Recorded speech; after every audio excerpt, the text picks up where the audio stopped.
Permutation and combination का, तो इस साइड लिखते हैं परमुटेशन।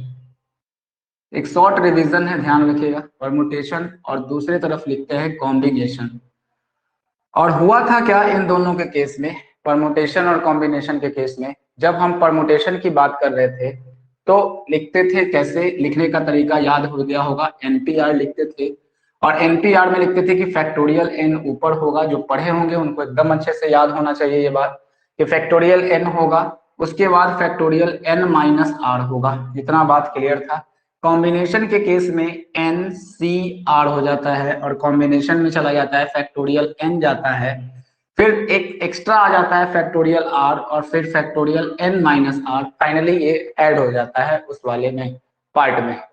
ठीक है, तो इतना सारा बात जो है वो हम आपको पहले भी बता चुके थे, इतना भी।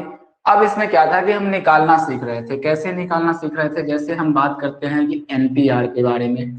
जब हम एनपीआर निकालना सीख रहे थे तो इसमें आप लोग क्या कर रहे थे, देखिए डायरेक्ट अब तरीका सिखाते हैं कि मतलब हम कैसे, जैसे 5C 5PR निकालना था हमको, या 5P2 निकालना था, कि 5 में से दो दो चीज को सिलेक्ट करके हम कितने तरीके से लिख सकते हैं, बस हमको यही आंसर करना था। तो आप क्या बोलते थे कि हम ज्यादा अब कुछ टेंशन नहीं लेंगे, क्योंकि यहाँ नीचे r का मान 2 है, तो इसको परमुटेशन के कारण 2 बार खोल देंगे, बस आंसर हो जाएगा। जैसे 5 है और 5 का एक अंक 4 आ जाएगा, तो 5 चौके 20 हो जाएगा। यही बात हम आपको आगे भी सिखाए थे, लगता है कि 10P3 अगर मान लेते हैं तो इस बात को r के अकॉर्डिंग 3 बार खोल देते हैं, यानी कि 10 गुना 9 गुना, ये चीज सिखा चुके हैं, और 8 हो जाएगा, तो 9 8 72, 720 आपका इसका आंसर आ जाता। लेकिन कॉम्बिनेशन के केस में अगर यही बात 5C2 रहता, तब हम क्या करते हैं, कॉम्बिनेशन के केस में ये बात अलग हो जाता था, क्योंकि ये वाला पार्ट, यानी ये वाला पार्ट तो इसी चीज को दर्शाता था कि आप जितना है उसको लिख दीजिए, लेकिन जितना आर है उसका फैक्टोरियल आपको फिर नीचे लिखना पड़ेगा, और फाइनल आंसर आपका आ जाएगा। तो हम कैसे निकाले थे कि 5, अगर 5 है तो 2 है यहाँ, यानी कि 5 गुना 4 पर इसको तोड़ लेंगे। लेकिन यहाँ पर कॉम्बिनेशन हम देखे, इसीलिए इसको नीचे से 2 गुना 1 से भाग दे दिए, तो 2 दूना 4, 5 गुना 10। एक एग्जाम्पल के द्वारा और समझते हैं, यही बात हम कल इस वाले पर लगाते हैं, C3 पे लगा देते हैं।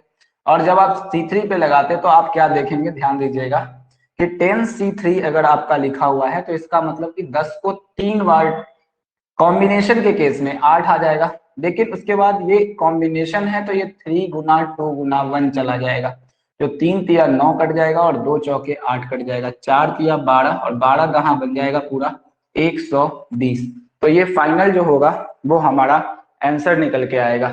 ठीक है, तो ये बात हमको लगता है कि ठीक ठाक रहा होगा, और नॉर्मली ये बात आप कल समझ भी गए होंगे, इसमें कोई परेशानी की बात नहीं है। ठीक है, उसके बाद हम लोग और बहुत कुछ जाने थे, उसको भी हम चर्चा कर लेते हैं। तो अब परमुटेशन और कॉम्बिनेशन में जो फर्क है वो अब आपको अच्छे से क्लियर हो गया होगा। अब आगे बढ़ते हैं हम लोग, अगला चीज हम लोग पढ़े क्या कल के क्लास में, बड़ा अच्छा चीज पढ़े थे, फैक्टोरियल क्या होता था वो तो हम लोग सीख चुके हैं। लेकिन एक चीज जो क्वेश्चन बोला गया था, जैसे अगर मान लिया जाए कि ऊपर में सेम है, जैसे